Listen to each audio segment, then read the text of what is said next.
Afternoon students, welcome back to Mathopia. बच्चों, कल के क्लास में हमने सब्स्टिट्यूशन मेथड कैसे इस्तेमाल करते हैं और उसके कुछ सॉल्व्ड एग्जाम्पल देखे थे। आज हमें उस पर बेस्ड जो हमारी एक्सरसाइज 3.3 दी है उसको सॉल्व करना है। एक्सरसाइज 3.3 में दो टाइप के क्वेश्चन है।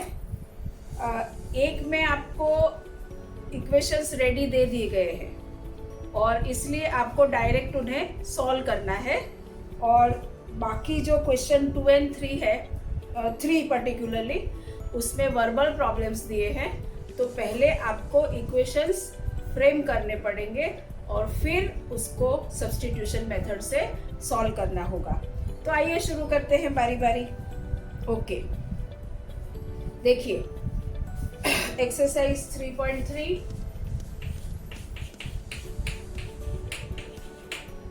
क्वेश्चन 1 जो है उसमें टोटल 6 सब क्वेश्चंस है, और ये 6 सब क्वेश्चंस में कुछ डेसिमल्स भी है, फ्रैक्शंस भी है, रेडिकल्स यानी कि स्क्वायर रूट वाले भी सम्स है। तो आप डरना नहीं, सब आपके लिए सॉल्व करेंगे, ठीक है। तो पहले हम शुरू करते हैं एग्जाम्पल नंबर 3 से। 1 का 3 यानी 3x minus y equal to 3 and 9x minus 3y equal to 9। Okay, देखिए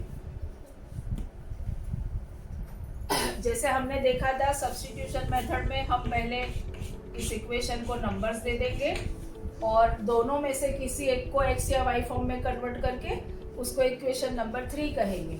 अब आप देखिए यहाँ y का कोएफिशिएंट -1 है, सो इस इक्वेशन को y फॉर्म में कन्वर्ट करना आसान है। सो सॉल्यूशन में हम लिखेंगे 3x minus y is equal to 3। Therefore हम इस y को उस तरफ ले जाते हैं और 3 को इस तरफ लाते हैं। So 3x minus 3 is equal to y। Okay, और इसको हम इक्वेशन नंबर 3 बोल देंगे। ओके, सो पुट और सब्स्टिट्यूट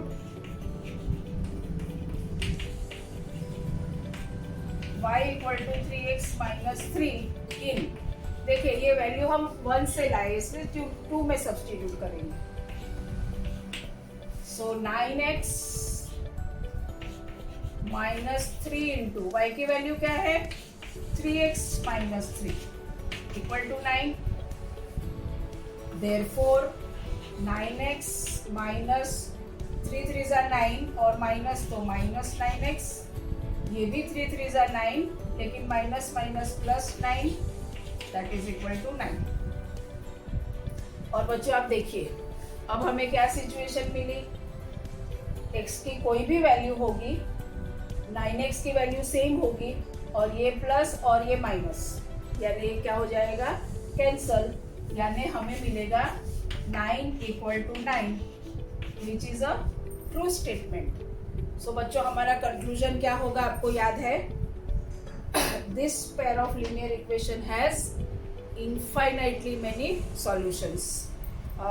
सॉल्यूशन पूछा है, सो आपका कंक्लूजन होगा this pair of linear equations has infinitely many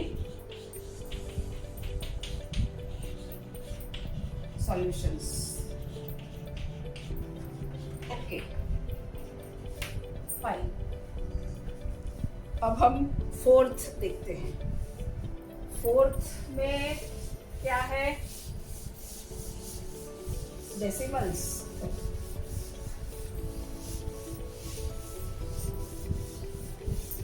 okay, तो देखिए 0.2x plus 0.3y is equal to 1.3 and 0.4x plus 0.5y is equal to 2.3. Okay, अब पहले हम इसको 1 and 2 नंबर नहीं देंगे, पहले यहाँ से हम डेसिमल हटाने की कोशिश करेंगे। ओके, देखिए डेसिमल हटाना हो तो हमें डेसिमल के बाद जितने डिजिट्स है उतने 1 पे 0 डिनोमिनेटर में रखने पड़ेंगे। सो इसका मतलब हुआ कि फर्स्ट इक्वेशन आपका होगा 2/10x। देखिए डेसिमल के बाद एक डिजिट है, सो डिनोमिनेटर में 1 के ऊपर एक 0 आएगा, और otherwise 0.2 is equal to 2/10 plus यहाँ भी 3/10y एंड यहाँ भी डेसिमल के बाद एक डिजिट है, सो डेसिमल हट के अपॉन 10 हो जाएगा। तो यहाँ से अब बच्चों आप देखिए कि हर टर्म के डिनोमिनेटर में 10 है, राइट? मतलब यहाँ से हम 10 एलसीएम लेकर के 10 को इस तरफ भेजेंगे तो यहाँ मल्टीप्लिकेशन में जाएगा और वो 10 यहाँ कैंसिल हो जाएगा। अगर आपको नहीं समझ में आता है तो एक बार कर लेते हैं। ये हो जाएगा 2x plus 3y upon 10 is equal to 13 upon 10। अब आप ऐसा भी समझ सकते हो कि दोनों के डिनोमिनेटर से 10 कैंसिल हो गया and therefore 2x plus 3y is equal to 13। ये हमारा हुआ इक्वेशन नंबर 1। यहाँ से आपको मिलेगा 4/10x plus 5/10y is equal to 23/10। बच्चों इसमें भी हर टर्म में ऐसा है, डेसिमल के बाद एक ही डिजिट है तो डेसिमल हट जाएगा और सबके डिनोमिनेटर में 10 आ जाएगा। इसको भी हम इसी तरह सिंप्लीफाई करेंगे तो देखिए 4x plus 5y upon 10 is equal to 23/10 मिलेगा। तो 10 कैंसिल करने से हमको 4x plus 5y is equal to 23। ये हमारा इक्वेशन नंबर 2 हो गया। अब ये दो इक्वेशन को हम सब्स्टिट्यूशन मेथड से सॉल्व करेंगे। तो सब्स्टिट्यूशन मेथड से जब सॉल्व करना है, अब तो यहाँ कहीं भी हमारे पास x या y का कोएफिशिएंट 1 नहीं है, तो ठीक है, इसको हम x फॉर्म में कन्वर्ट कर देते हैं। So from 1 2x is equal to 13 minus 3y and therefore x is equal to 13 minus 3y upon 2। और ये हमारा इक्वेशन हो गया 3 और x की इस वैल्यू अब हम यहाँ रखेंगे। therefore substitute x is equal to 13 minus 3y upon 2 in 2। therefore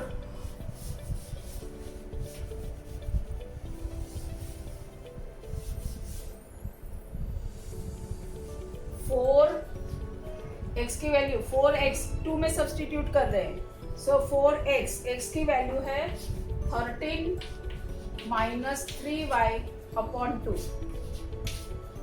plus 5y is equal to 23। Therefore ये 2 यहाँ कैंसिल हो जाएगा और यहाँ ब्रैकेट ओपन करेंगे, so 2 30s are 26 minus 6y plus 5y is equal to 23। Therefore देखिए 26 minus 6y plus 5y will be minus 5.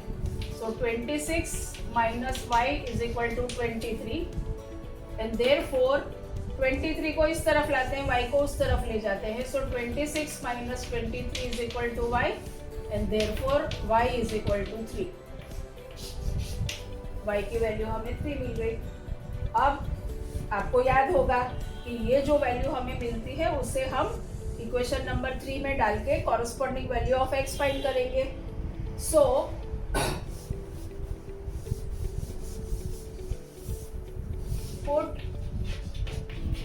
y is equal to 3 in x is equal to 13 minus 3y upon 2. Therefore x is equal to 13 minus 3, y की value 3 upon 2, that is equal to 13 minus 3 3 is 9, that is 4 upon 2, that is 2. यानी कि therefore x is equal to 2. यानी आपका solution क्या हो गया?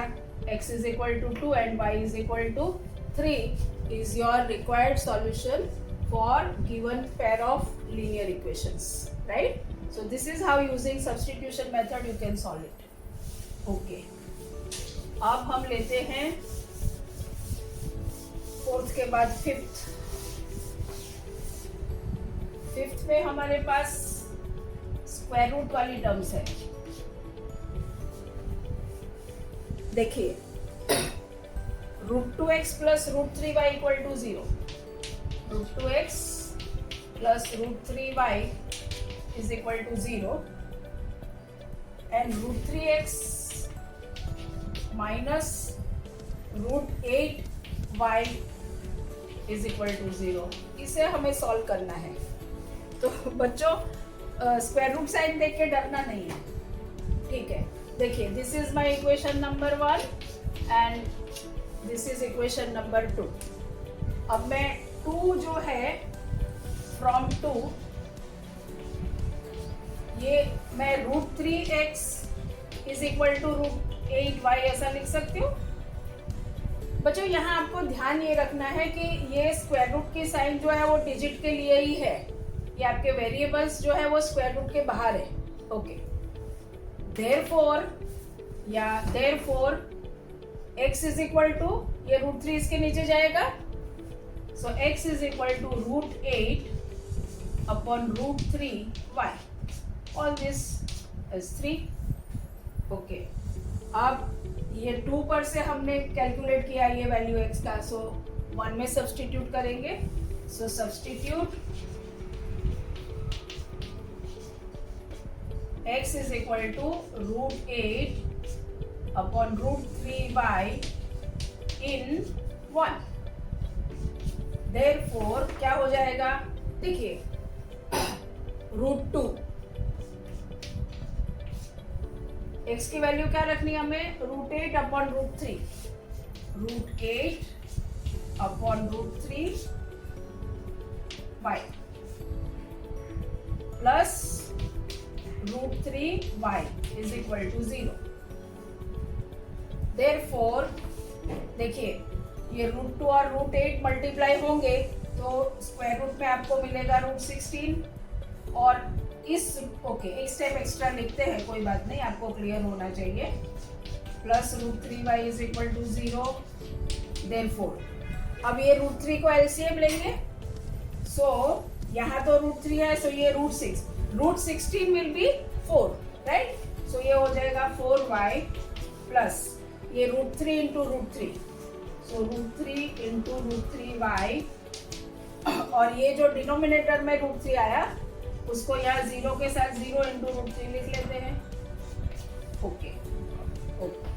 so therefore 4y plus √3 into √3 यानी 3, so 3y. 0 into √3 is 0, यानी कि 7y is equal to 0, और therefore y is equal to 0. और इस y equal to 0 यहाँ मैं लिखती हूँ, put y equal to 0 in 3 for getting the value of x.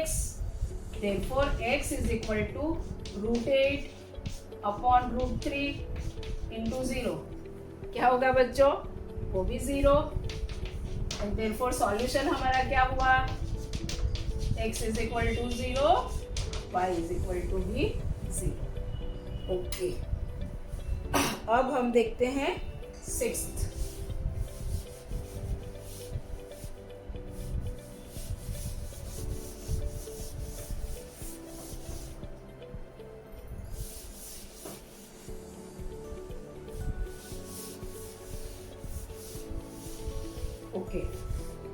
Sixth में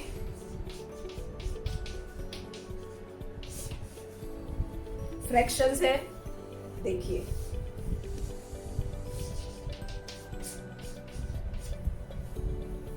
3x upon 2 minus 5y upon 3 is equal to -2 and x upon 3 plus y upon 2 is equal to 13/6। Okay, पहले इसको 1 2 number नहीं देंगे, हम इसको simplify कर देंगे LCM लेकर के, और फिर बाद में जो सिंप्लीफाइड फॉर्म होगा उसको इक्वेशन नंबर 1 और 2 कहेंगे। सो देखिए बच्चों, यहाँ एलसीएम क्या होगा 2 और 3 का 6। सो यहाँ 2 है तो हमें 3 से मल्टीप्लाई करना पड़ेगा, 3 है तो 2 से, and therefore 9x minus 10y is equal to, देखिए यहाँ डिनोमिनेटर में जो 6 आएगा एलसीएम उसको हम यहाँ मल्टीप्लाई कर लेते हैं तो -12। उसी तरह यहाँ भी 6 एलसीएम है, सो यहाँ 2 से मल्टीप्लाई करना पड़ेगा, यहाँ 3 से, और यहाँ तो ऑलरेडी है ही तो 1 से। Okay, so 2x plus 3y is equal to 13। देखिए इसके भी एलसीएम मतलब डिनोमिनेटर में 6 आएगा, 6 दोनों का कैंसिल हो जाएगा, यानी कि अब हमारे पास ये दो इक्वेशन है जिन्हें हमें सब्स्टिट्यूशन मेथड से सॉल्व करना है। ठीक है, तो फ्रॉम 2 हमें क्या मिलेगा, 2x is equal to 13 minus 3y and therefore x is equal to 13 minus 3y upon 2। ये हमारा हो गया इक्वेशन नंबर 3। अब मुझे लगता है बच्चों कि इतना सिंप्लीफाइड फॉर्म जब आपके पास आ गया है और 1 2 3 इक्वेशंस आपके पास रेडी है तो आप इसको कंप्लीट सॉल्व कर पाओगे। ये मैं आपके लिए छोड़ रही हूँ क्वेश्चन नंबर, हाँ इसमें 13 माइनस 3y अपॉन 2 आया है, fine. 9x minus 10y is equal to -12। Okay, इसका सॉल्यूशन जो है x is equal to 2 and y is equal to 3 आता है, वो आप अपने आप सॉल्व कर पाओगे। ठीक है, यानी कि क्वेश्चन 1 पूरा आप एक्सरसाइज 3.3 का सॉल्व कर पाओगे। अब हम क्वेश्चन 2 देखते हैं। क्वेश्चन 2 जो है उसमें फर्स्ट पार्ट तो आसान है, देखिए solve 2x plus 3y is equal to 11, 2x plus 3y is equal to 11 and 2x minus 4y is equal to -24।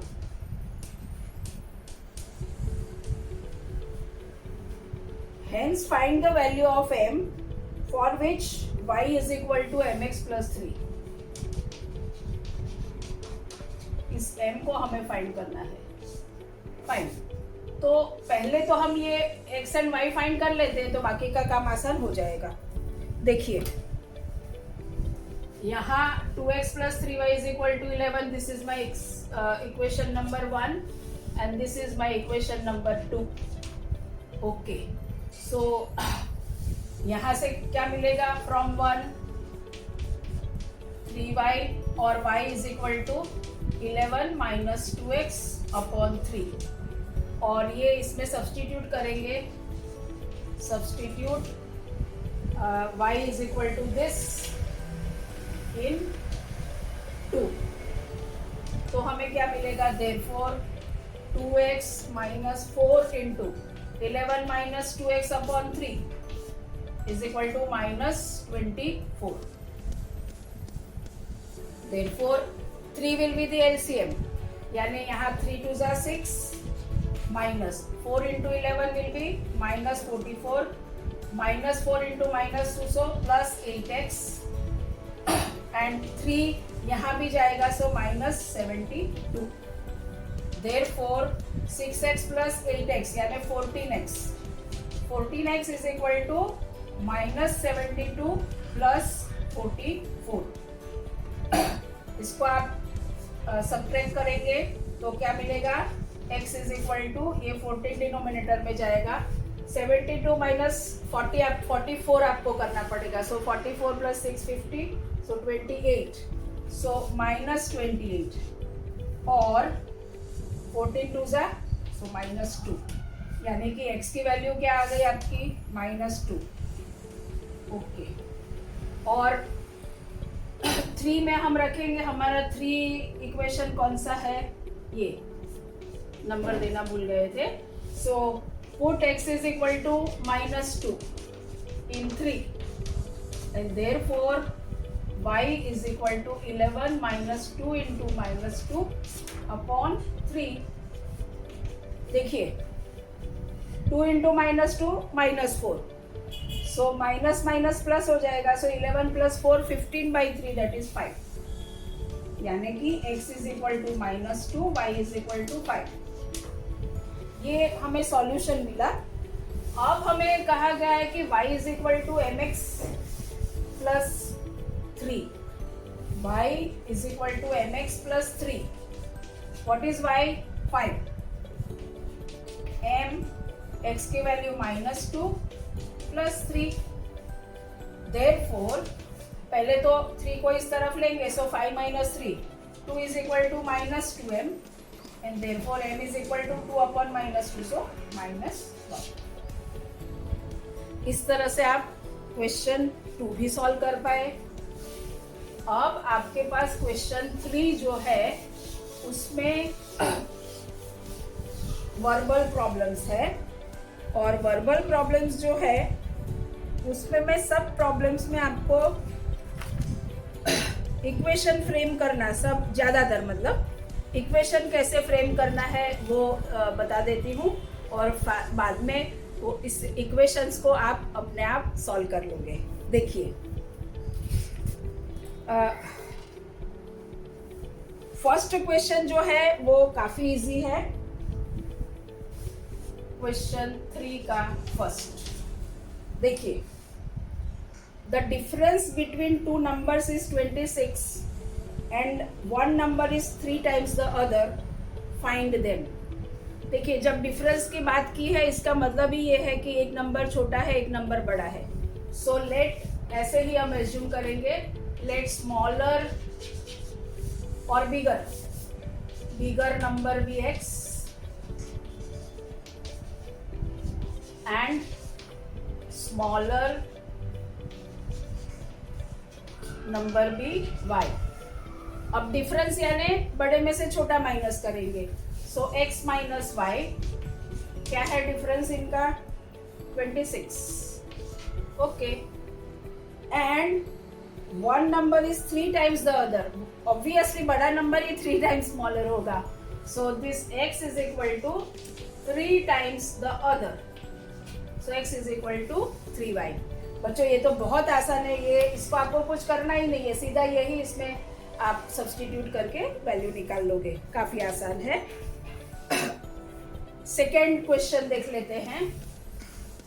Second के लिए आपको सप्लीमेंट्री एंगल्स वर्ड उन्होंने यूज किया है। अब आपको ज्योमेट्री का नॉलेज है ही, तो सप्लीमेंट्री एंगल्स का मतलब है कि उन दोनों एंगल्स का सम होता है 180, कॉम्प्लीमेंट्री एंगल्स है तो 90। Fine, the larger of 2 supplementary angle exceeds the smaller by 18 degrees। तो लेट दी, ऐसे ही let the larger angle be of measure x and smaller angle b of measure y। आप ऐसा नहीं कर सकते, आपको पूरा लिखना है, ठीक है। तो पहले तो भले क्लियर नहीं कहा है, लेकिन सप्लीमेंट्री एंगल्स वर्ड यूज किया, इसलिए पहला इक्वेशन हमें मिल जाता है x plus y is equal to 180। अब ये कहते हैं larger exceeds the smaller by 18, यानी ये स्मॉल में अगर हम 18 ऐड कर देंगे तो लार्ज के बराबर हो जाएगा, क्योंकि लार्जर एंगल 18 जितना ज्यादा है। तो इसको हमने हेल्प कर दी, दोनों इक्वल हो गए। अब ये दो इक्वेशन को आपको सॉल्व करना है, ठीक है। क्वेश्चन 3 भी सिंपल है, काफी सिंपल है। देखिए,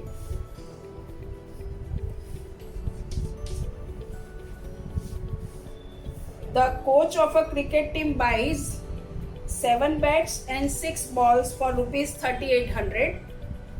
Later, she buys 3 bats and 5 balls for rupees 1750. Find the cost of each bat and each ball. So let the cost of bat, one bat, be rupees X and cost of one ball be rupees Y. अब तो बहुत आसान है। देखिए, 7 bat and 6 ball की cost 3800, एक bat की cost X, तो 7 बैट की 7X and 6 balls, so 6Y is equal to 3800 and 3 bats, so 3X plus 5 balls for rupees 1750. तो ये दोनों इक्वेशन को आप सॉल्व करेंगे तो आपको बैट की कॉस्ट मुझे लगता है 500 रुपीज़ और बॉल की कॉस्ट 50 रुपीज़, ऐसे कुछ सॉल्यूशन आता है। आप अपने आप सॉल्व कर लीजिए। Question number 4।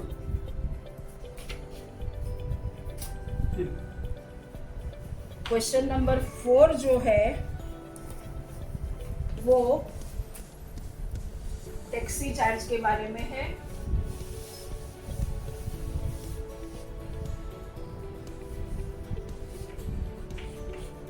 देखिए, the taxi charges in a city consist of a fixed charge together with the charge for the distance covered. For a distance of 10 km, the charge paid is rupees 105, and for a journey of 15 km, the charge paid is rupees 155. What are the fixed charges and the charge per kilometer? How much does a person have to pay for traveling a distance of 25 km? Okay, देखिए, let fixed charge be rupees X, क्योंकि हमें दो question पूछे, एक तो fix charge क्या होगा और पर किलोमीटर चार्ज क्या होगा। So let fixed charge be rupees X and charge per kilometre be rupees Y। Okay, अब 10 किलोमीटर के लिए 105 रुपीज की पे करना पड़ता है, यानी कि फिक्स चार्ज X तो देना ही पड़ेगा, प्लस पर किलोमीटर क्या है Y, तो 10 किलोमीटर के लिए 10Y, that is 105 and charge for 15 kilometre journey, तो 15 किलोमीटर वहां भी आपको X यानी कि फिक्स चार्ज तो देना ही पड़ेगा, और 15 किलोमीटर के लिए 15Y rupees, so 15Y is equal to 155। ये दो इक्वेशंस आपको मिल रहे हैं, और इन दो इक्वेशन को आपको सॉल्व करके बाद में एक, मतलब यहाँ सिर्फ X और Y की वैल्यू फाइंड करनी है ऐसा नहीं है, आपको फिर पूछा है कि 25 किलोमीटर की जर्नी के लिए क्या चार्ज होगा। तो आइए इसको सॉल्व ही करते हैं। देखिए, let us call this 1 and this as 2। So यहाँ से हमें क्या मिलेगा, from 1 X is equal to 105 minus 10Y, right? Substitute X is equal to 105 minus 10Y in 2. Therefore, यहाँ क्या मिलेगा, 105 minus 10y plus 15y is equal to 155. Therefore, देखिए 105 को इस तरफ ले जाते हैं, यहाँ माइनस 10y प्लस 15y तो 5y, और यहाँ 155 माइनस 105, सो क्या हो गया 50. Therefore 5y is equal to 50 and therefore y is equal to 10, and put y is equal to 10 in third equation. हमारा ये है, सो x is equal to 105 minus 10y, so that is equal to 105 minus 10 into 10, यानी 105 minus 100 and that is 5. यानी fixed charge है 5 rupees and पर kilometre जो है ये इसकी वैल्यू आई ₹5 x, और ये है 10 रुपीज यहाँ लिखा हुआ है. ठीक है. सो अब हमें पूछा है 25 किलोमीटर की जर्नी के लिए क्या चार्ज होगा. सो 25 किलोमीटर की जर्नी के लिए और जर्नी ऑफ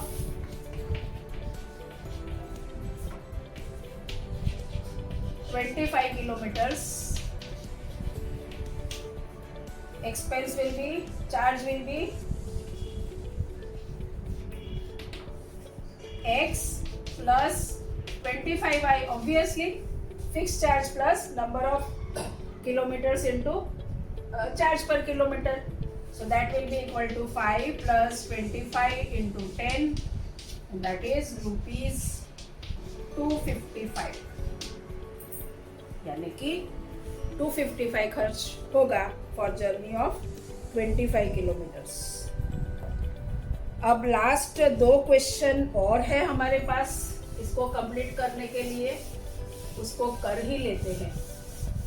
बच्चे आप थक नहीं गए हो ना, फिर हम नेक्स्ट क्लास में एलिमिनेशन मेथड ले पाए, इसलिए इसको थोड़ा सा एक्सटेंड करके कर लेते हैं.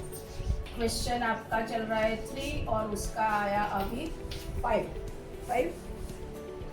या ये बहुत सिंपल है. देखिए, a fraction becomes 9/11 if 2 is added to both the numerator and denominator. If 3 is added to both the numerator and denominator, it becomes 5/6. Find the fraction. Okay. अब जब फ्रैक्शन है तो उसमें न्यूमरेटर एंड डिनोमिनेटर है. So let numerator be x and denominator be y.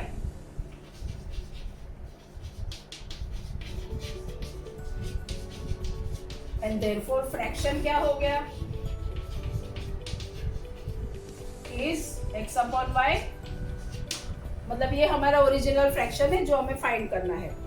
अब हो क्या रहा है, फ्रैक्शन बिकम्स 9/11, मतलब ये 9/11 बन जाता है. कब, when 2 is added to both the numerator and denominator. अभी आपका न्यूमरेटर x है, उसमें मैं 2 ऐड करती हूँ और डिनोमिनेटर में भी 2 ऐड करती हूँ, तो ये मेरा एक इक्वेशन बन गया. हाँ, अभी मैं इसको 1 नंबर नहीं दूंगी. ओके. 3 जब दोनों में ऐड करते हैं तो x plus 3 upon y plus 3 करते हैं तो इट बिकम्स 5/6. तो अब मुझे फ्रैक्शन फाइंड करना है. तो बच्चों क्या करेंगे, पहले ना इसको क्रॉस मल्टीप्लाई कर लेते हैं. इस इक्वेशन को क्रॉस मल्टीप्लाई करेंगे अगर, तो 11 into x plus 2 will be equal to 9 into y plus 2. Therefore 11x plus 22 is equal to 9y plus 18, और सबको इस तरफ ले आएंगे. सो 11x माइनस 9y और 22 माइनस 18 यानी 4 इक्वल to 0.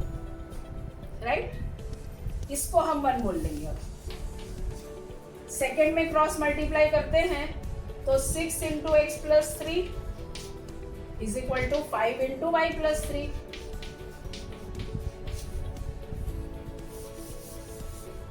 Therefore 6x plus 18 is equal to 5y plus 15, and therefore 6x minus 5y,